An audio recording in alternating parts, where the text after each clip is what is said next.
I'm trying not to fall asleep. It's 11:30 p.m.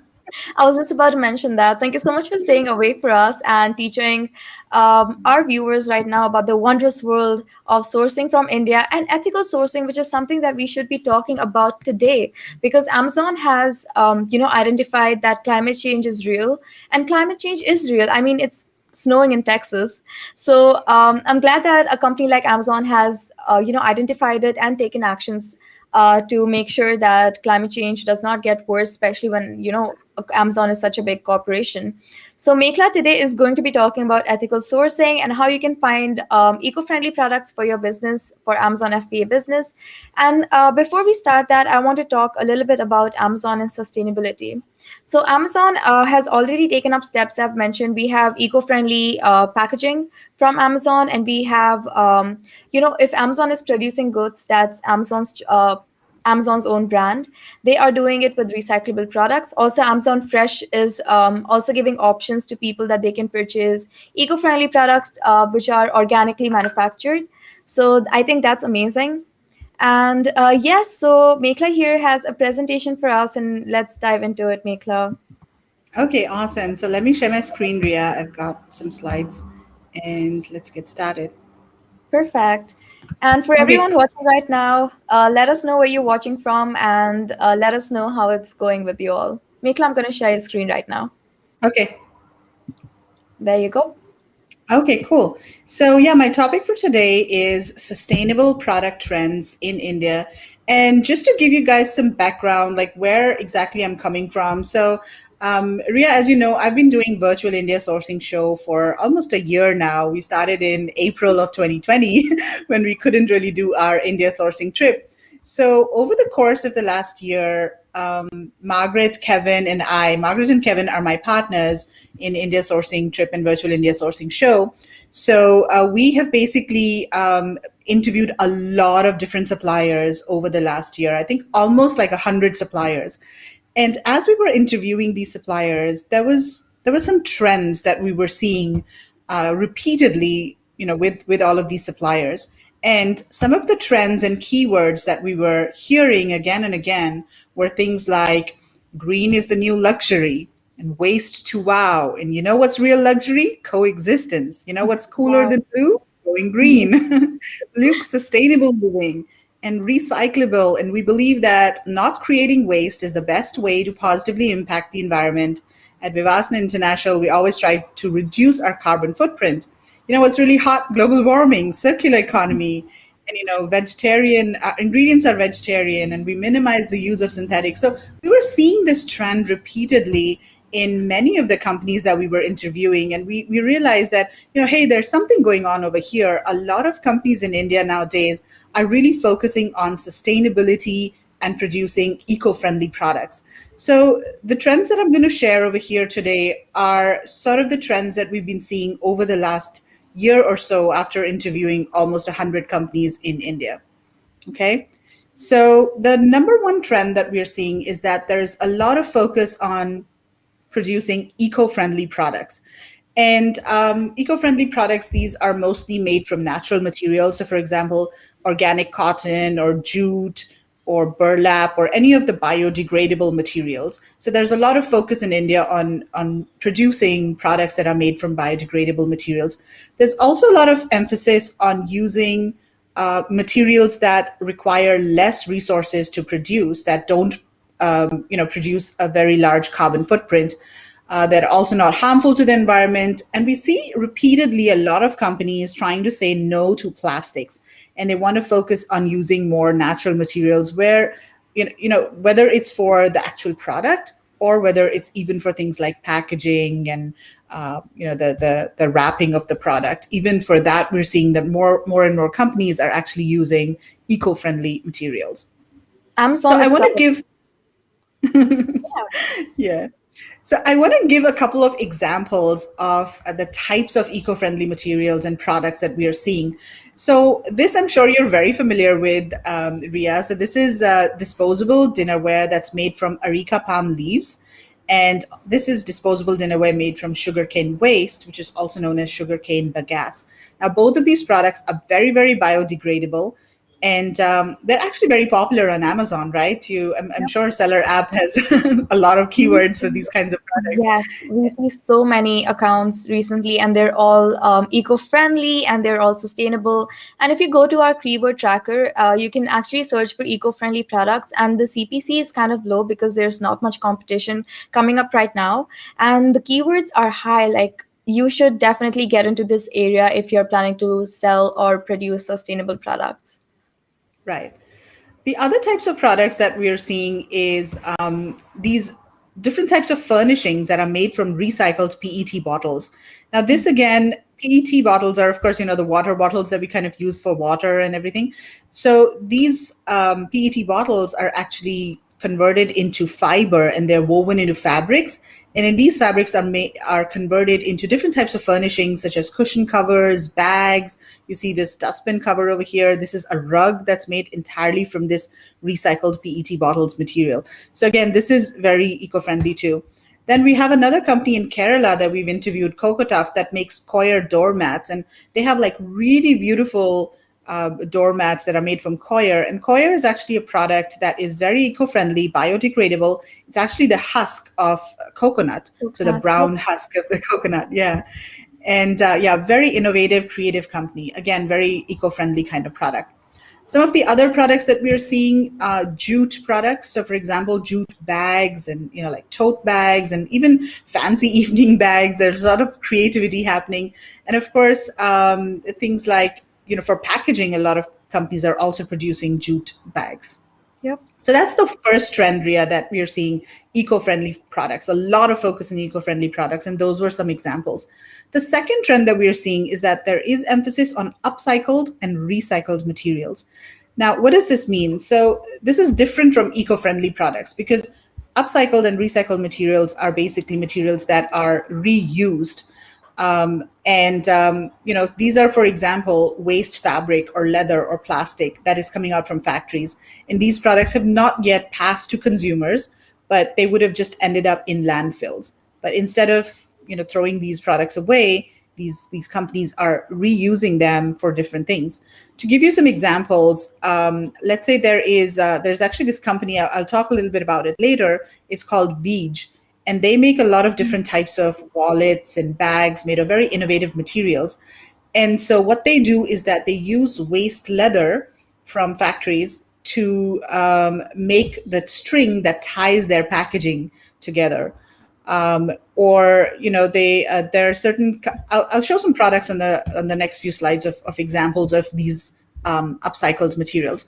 Also, there are discarded products that are reused. For example, there are tents or tarpaulins that are converted to bags. There's even one company that's converting jeans into different kinds of products, including bags and tool holders and things like that. Also, electronic waste is being turned into home decor items. So it's very interesting, Ria. When we were at the Delhi Fair in Uh-huh. 2019, October 2019, what we saw was there was this huge, gigantic elephant that they had made, and they had put it outside of the Delhi Fair, and it was made entirely of electronic waste, entirely of PCBs and batteries and all sorts of electronic waste materials. So that was just so cool. And there are companies that are actually producing these home decor items that are made from this sort of e-waste. Oh yeah, I've seen a lot of cafes do it. Like, if you go to a really new, innovative cafes that are doing like fancy things with the decor, they usually their furniture is upcycled, recycled. So it's not only Amazon. I think the concept has moved to far away brick Yeah. and mortar stores and other restaurants as well. So it's really fun to see how innovation works in terms of recycling and upcycling. Absolutely. And the focus is basically to reduce carbon emissions because when we use recycled materials, then of course we are not using energy to produce new materials. And so that's the whole idea. So here are some examples of upcycled and recycled materials. So this, for example, is an area rug that's made from waste fabric that comes out of factories.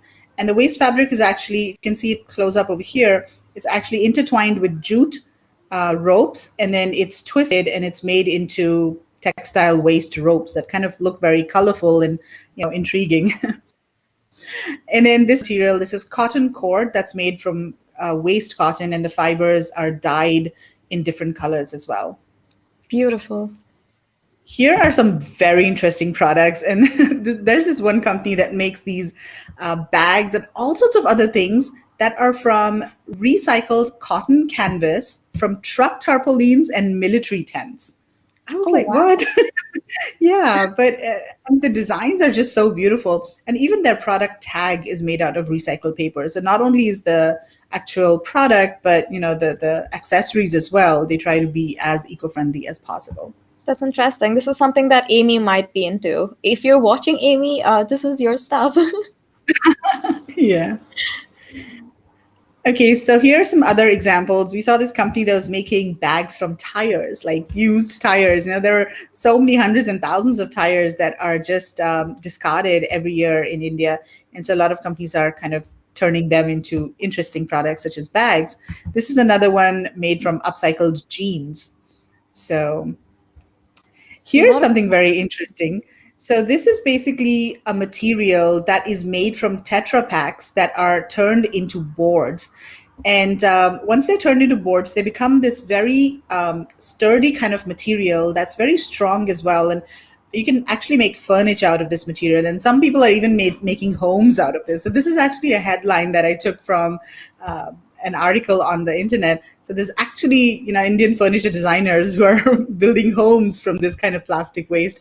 But I have seen this board and I've seen products made from this board, and they're very sturdy, and they look very pretty as well, because all these colorful dots that you see over here, these are Mhm. actually bits and pieces of Tetra packs, like your milk cartons, Mhm. your juice cartons, all of those things. So again, a very innovative use of a material that would just end up in a landfill. Yep. Okay, this trend is really, really cool nowadays. So this is basically plantable seed paper based products. And what happens is all of these products over here are actually recycled. So these pencils, for example, are made from newspaper, like recycled or old newspaper. And all of the materials over here have seeds inside of them, so that once you finish using these products, you can actually just sow them in the soil, and you'll have like plants growing out of those products after a few weeks. So this is And they a make really popular trend. Have you seen this, Ria, Yes, they before? make such good gifting items. This is such a trend in India. We have plantable calendars as well. So each Yeah, month you finish your, like, if let's say if February is over, right? So you can just stare at that page and plant it, and then you'll have a plant for each month. They're so innovative. I love it. Perfect gifts for anyone that likes sustainable development or like sustainable living. exactly. And each and everything over here is very recycled and eco-friendly. For example, it's packaged in a jute bag, so they're not using any plastic in the packaging as well. It's very, very eco-friendly. And then, yeah, here are the recycled pencils that are made from paper, like newspaper. And then, of course, recycled cotton boxes as well. So, a lot of different things are being recycled. Okay, the third trend that we're seeing is material innovation. And what we're seeing is that certain companies, not everybody, but certain companies are using very unique materials and cutting edge materials actually to replace some of the older materials that maybe are not that eco friendly. So, for example, genuine leather and plastic. These materials are being replaced with things like cork leather or cactus leather. Mhm. I don't know if we should call it leather or not, but it's sort of a It's the material that's same made from discussion. cactus. Yeah, it's the same discussion you have with calling almond milk milk. Like, do you Yeah, call it almond milk milk, or do you just call it almond juice? So that's yeah. like a whole different conversation to have. Exactly. And then also pineapple fiber. So this is Mhm. again very interesting. And some of these materials are not, made in India as such. They are imported from other markets. But a lot of Indian companies are now using these materials to produce products in India and to export them, and also to supply to the domestic market. And yeah, I mean, let's see some examples. So this is one company that I think everybody should check out. We recently interviewed them on Virtual India Sourcing Show, and such an amazing company. It's called Beej. The website is studiobeej.com. And these are some of the materials that they're using. So cork, as I mentioned, they're using cork leather. And I actually bought one of the wallets that they have from their website. It is so cool. I really I love saw it in the it. stories. Yes, it looks Did you? beautiful. Yes, I Yeah. did. And it's very durable and well made as well, because I was thinking, what kind of material is this cork leather? I mean, cork is just the bark of a tree. Will it be strong enough and sturdy enough? But it's pretty strong and it looks really good as well. It's got this very soft texture to it, Mhm. so it feels pretty good too. So yeah, cork leather, and then they're also using Pinatex, which is a sustainable alternative to leather and petroleum-based textiles. It is made from pineapple leaf fiber, which is a byproduct of the agricultural industry. So no extra land, water, or pesticides are required to produce the raw material. So that's why it's just so good for the environment. Okay, material innovation. Also, Deserto is, again, this is continuing with beige. So they use this material that is made from cactus leather called Deserto. Again, it's plant based, organic, cruelty free, chemical free, low water usage, partially biodegradable, and stain and scratch resistant. And then this company Beach also uses recycled zippers, and these zippers are basically they're very high quality zippers that are made by the company YKK. That's a very popular and famous zipper company. But most of the plastic that is used in the zippers is actually recycled plastic. So that's why they say that the zippers are recycled. I mean, it's not like the zippers are used, but the materials that are used to make the zippers is recycled materials. And so that's why they say that they are recycled. So that's the third trend that we're seeing, material innovation. Okay, the fourth one that we're seeing is sustainable manufacturing. And again, this is not all companies, but this is increasingly a trend, and we're seeing more and more companies focusing on this nowadays. So a lot of companies are trying to use renewable energy for running their factories, specifically solar energy. They're trying to also make their production processes as sustainable as possible, again, to reduce their carbon footprint. They're also trying to use a lot of natural dyes and fewer chemicals. In fact, a lot of the fabrics that are produced in India do use natural dyes. For example, in Jaipur, the block printing is very popular. And so all of those kinds of dyes that are used for block printing or other types of artisanal fabrics are mostly natural materials. And some companies also, like planting trees so that they are kind of canceling their carbon footprint or reducing their carbon footprint. So here are a couple of companies that we interviewed that I thought were very interesting. So Go Green Textiles India, this is a company in Indore, and they produce organic cotton apparel. So they don't produce the actual textiles, but they actually do the production of the apparel and furnishings. And their entire factory runs on solar panels. I thought that was so cool that not only are they producing an eco-friendly and organic kind of product, but even their factory is like entirely run on solar panels. And increasingly, I'm seeing more companies doing this. Some companies are kind of partially doing it, but other companies are trying to go 100% solar energy. This is another very innovative company, 5P. And again, their entire facility also runs on solar panels, and it is a green building certified facility. Again, this is also about the company 5P. So they use natural dyes and azo-free dyes, which reduce the environmental impact of their fabrics. And they've also planted a lot of trees in their weaving studio. So they're also being kind to the environment that way. Okay, the fifth trend that we're seeing is social enterprises. So we're seeing a lot of companies working with communities, either in rural areas or maybe underdeveloped kind of communities, and helping them with economic upliftment. And also, there are some companies that are working with tribals, for example, to Wow. preserve their traditions and their art forms. And a few of these enterprises are also working to empower women.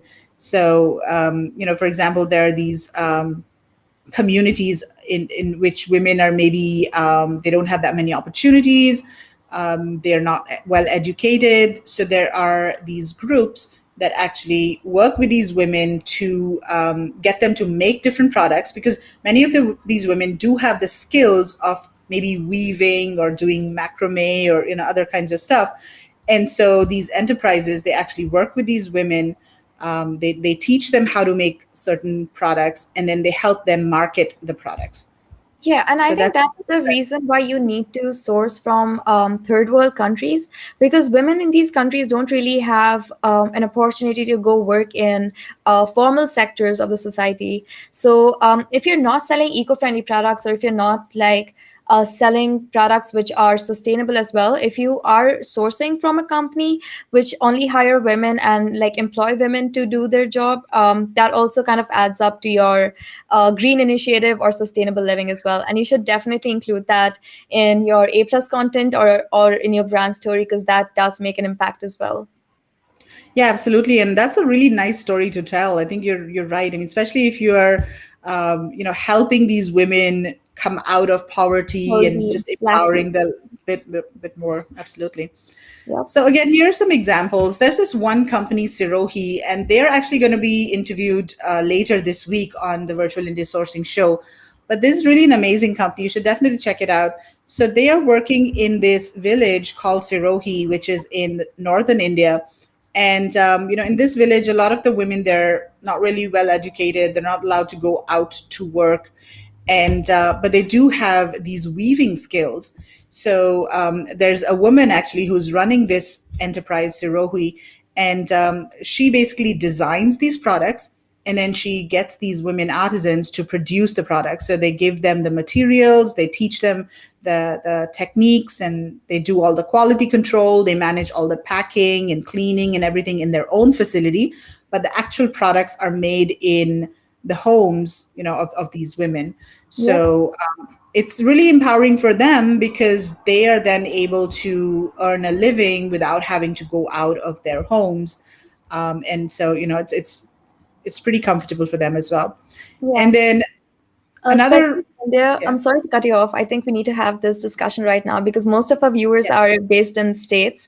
So in yeah. India, women are, they're bound to their homes mostly, especially in poverty-ridden villages.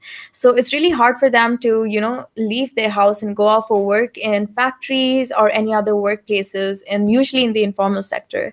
So I think enterprises like this do empower women by making them work from home.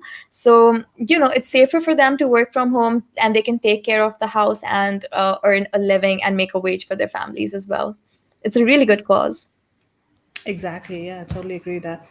And then another supplier that we've interviewed a couple of times, IK Handicraft, it's run by a woman, Akanksha, and she's also really working a lot with these women artisans for doing different types of products like macrame, and here they're making stools, they're weaving stools. This is another interesting company, Abira Arts. They're actually working with tribals in the state of Bihar and other states as well to preserve this art form that's known as Dokra. Dokra art is like, I don't know, 5,000 years old. And they're these tribal people who live in the rural areas that still practice this art. And they have a specific way to, produce these products. And they have a different style of their paintings and everything. And so this company, Abira, is kind of taking modern day products, and they are asking these artisans to add their art to these kinds of products. So I thought that was pretty interesting.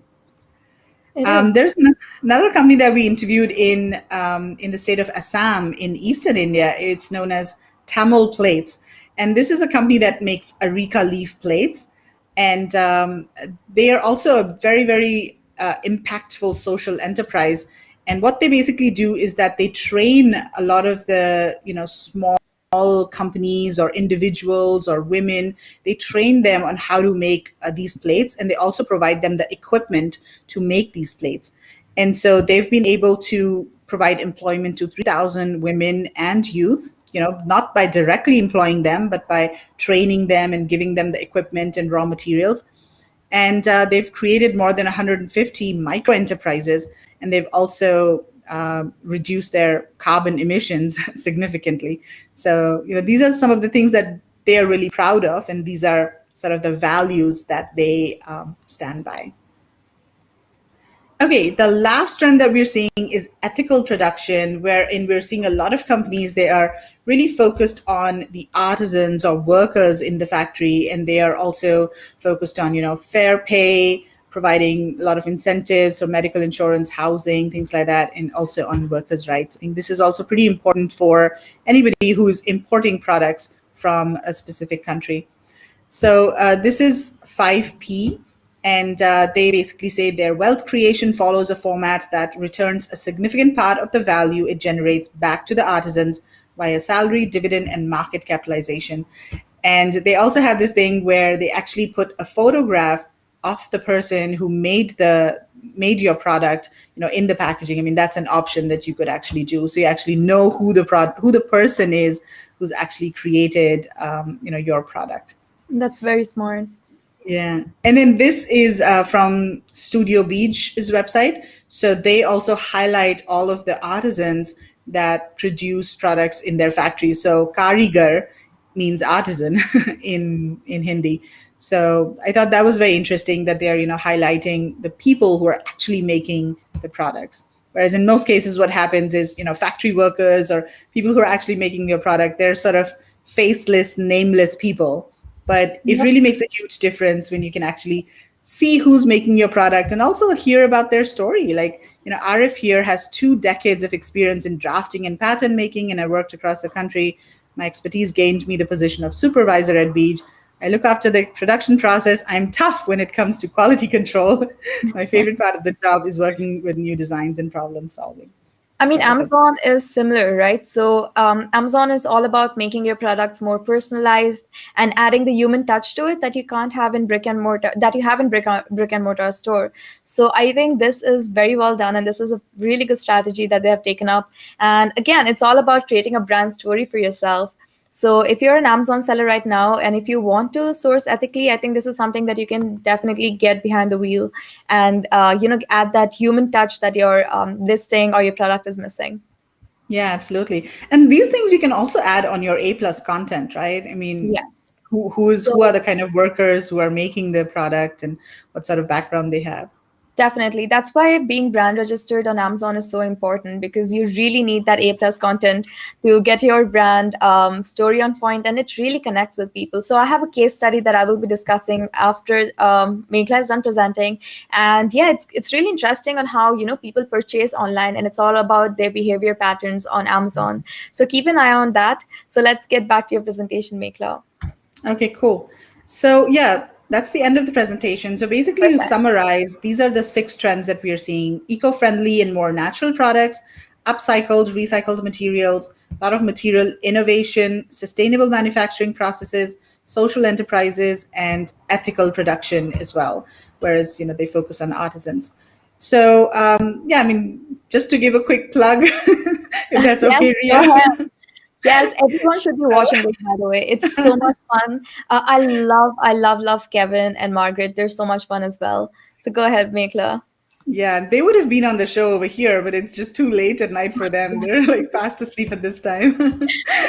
So, yeah, Virtual India Sourcing Show is something that the three of us started in April 2020 after we could not go on our India sourcing trip. Basically, what we do is every month we interview 8 to 10 vetted manufacturers from India in live webinars inside of our Facebook group and on our Facebook page as well. And basically, you can talk to these suppliers live. You can ask them questions about their company, their products, and they talk about their companies, their backstory, and their company profile. They sometimes show videos of how products are manufactured, and they also talk about their products, prices, MOQs, all of the things that are important for importers. And they also, they show some of their products as well. So they have actual samples. I think that is just so important that you can actually see what sort of products they're making and ask any questions about that. So the next Virtual India Sourcing Show is actually coming up this week, later this week. If you're joining from the US, then it's going to be on Wednesday and Thursday night at 9:30 p.m. Eastern Time. And if you're joining from Asia or Australia, then it's going to be Thursday and Friday morning. So it's going to be 11 a.m. in Australia. And you can join our Facebook group. Just search for India Sourcing on Facebook and join our Facebook group. We've got a lot of resources to help you source from India. And of course, you can watch Virtual India Sourcing Show inside of the group as well. So, yeah, that's it, Ria. You can stop sharing my Yep. presentation. Yep, there you go. That was a very informative presentation, and I am so surprised by the products and upcycled products that are out there. I had really no idea, and I think this Yeah, is a trend that we're seeing on Amazon right now. So whoever's watching, you can go check out the document that is there in the description box, and it tells you the steps that Amazon has taken to create, more to decrease their carbon footprint. And we have their eco-friendly packaging. We have Amazon Fresh delivering organically sourced products to your doorsteps and so much more. So, the trend that I wanted to talk about, the customer behavior. So, recently I have noticed that Meghla and I was just speaking about this before, how I'm like a skincare junkie.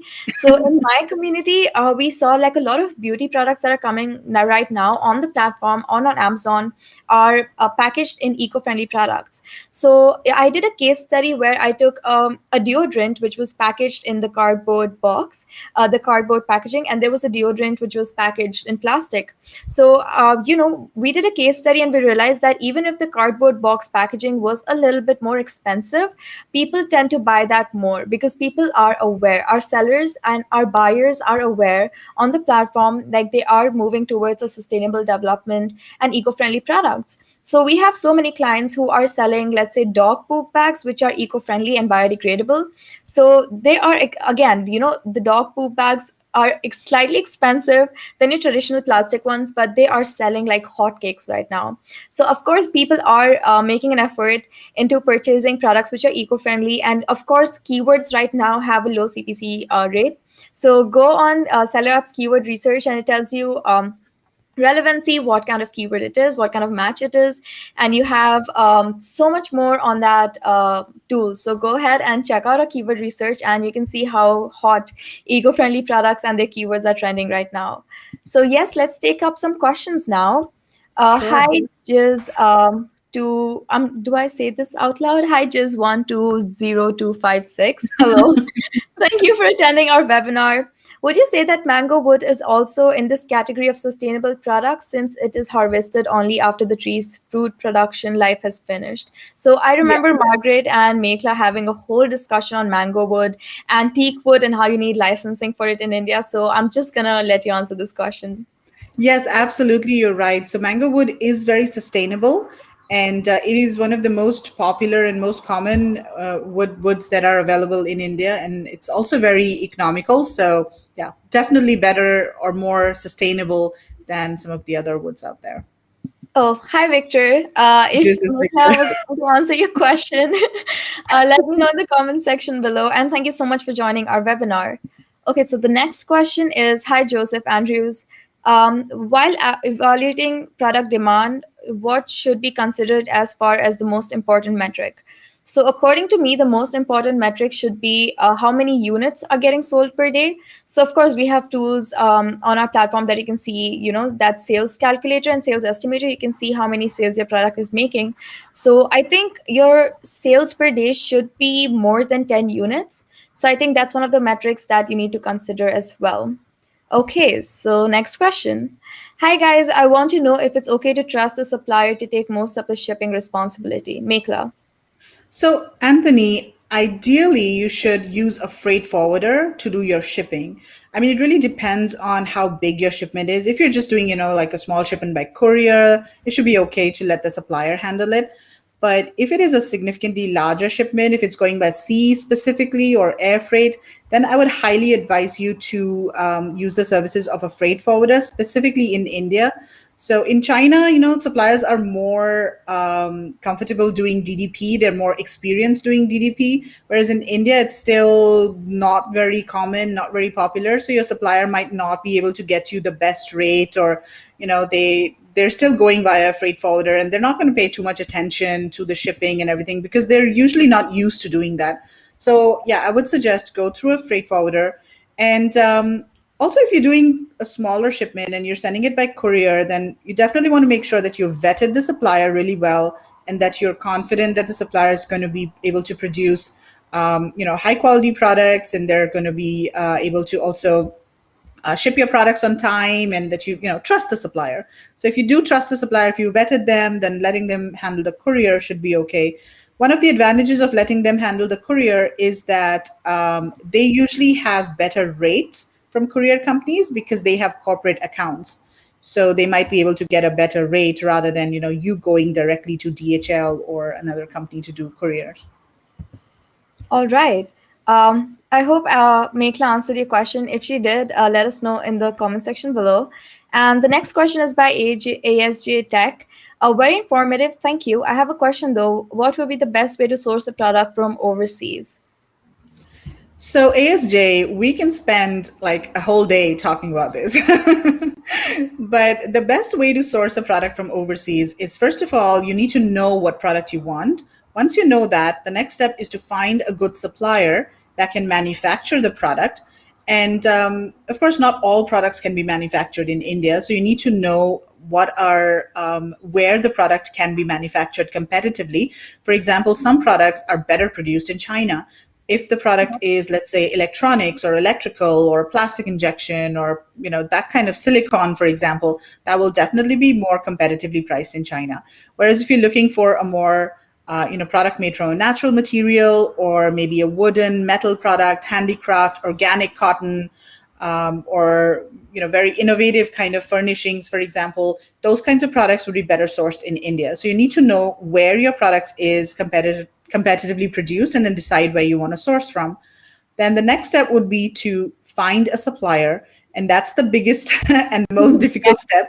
So you want to make sure that you first of all you find a legitimate company, because unfortunately there are people out there who are out there to cheat overseas buyers. So you have to be aware and make sure that you're not being cheated by a trading company who poses to be a manufacturer, for example. So you need a legitimate company. And then you also need a company that actually specializes in the product that you're looking for so that they can give you a better price and they can actually produce the product, in a high quality for you. So lots of different steps, but the key steps are basically to, first of all, identify where you want to source the product from. And secondly, find a good supplier and start working with them. Yep, and I think that's all you need to know when you're just starting out your Amazon journey. Thank you so much, Meghla. So we have Lisa here. Hi, Lisa. I'm so excited to see you here. So, Lisa, hi. Thanks for joining us. so she's from Noviland, and she says, "Good evening, ladies. For these companies that are shifting to more sustainable manufacturing practices, are there also transitioning to more sustainable packaging?" Great discussion today. Thank you so much, Lisa, for joining. And yes, Meghla, what do you think about this? Absolutely, yes, Lisa. They are. In fact, there are some companies that we're talking to, and they want everything to be sustainably sourced, whether it's their packaging, whether it's the buttons, the zippers, the thread that is used to stitch each and everything. They want to be able to source efficiently, and they want to make sure that the materials are eco-friendly. Of course, for some things it's not possible to do that as of now, but they are definitely trying their best. So just to give you an example, when I bought the Beige wallet that was made from cork leather, actually, I don't want to call it leather, but yeah, cork material. It was packaged in a really beautiful jute pouch, and then it was put in a cardboard box, and there was no plastic packaging on it at all. And yeah, a lot of different companies are doing that. So in fact, that can actually be a challenge if you're selling on Amazon, because somebody posted in our Facebook group the other day, they are planning to do an eco-friendly product that's packaged in a jute pouch, and they don't want to pack it in plastic, but Amazon has that requirement, right? And if they don't do that, then how can they just put the sticker on a jute pouch? And what if the jute pouch opens? So they have to put it in a cardboard box, or they have to use some sort of packaging. And yeah, so it's going to be interesting to see how companies innovate in the packaging as well. Yeah, and there are so many alternatives that are coming for bubble wrap, which are eco-friendly. So they're doing something with newspapers, and they're doing something with a lot of different materials. So I'm just really excited to see what Amazon comes up with in terms of bubble wrap. All Yeah. right. I hope that answered your question, Lisa. You can let us know in the comment section below. And thank you so much for joining again. So the next comment is from Geraldine Evans. I hope I got your name right. Finally managed to get to listen. Very helpful. Thank you. Still trying to source glassware, but thank you so much for your help so far. Well, thank you so much for joining us. And you can always send an email to Meghla and she will help you, or you can actually listen to a lot of her podcasts and she does answer questions related to if you need any help getting your product sourced and where you can get the cheapest material from. She answers everything that's related to sourcing. It's just amazing. So next question is from Jesse. Hi Jesse. Great session, guys. How do I price my product so I can stay profitable? I'm planning to sell using FBA. All right. So when you're trying to price your product, just do not look at your competitor's product and see like, okay, this is the pricing that works for them. It might not work for you. So you need to follow a 5x and a 7x model. If your product is, let's say, marked at X price, can you scale it to 5 or can you scale it to 7x? If you cannot, it's time for you to start getting your product sourced for cheaper.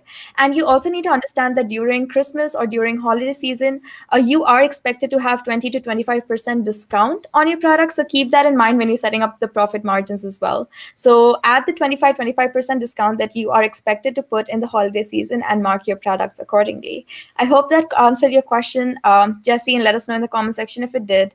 Novaland replies, it certainly did. Thank you, Meghla. We're glad. Yes, so I think we have no more questions now. Okay, then, Meghla, do you have anything else that you want to talk about right now?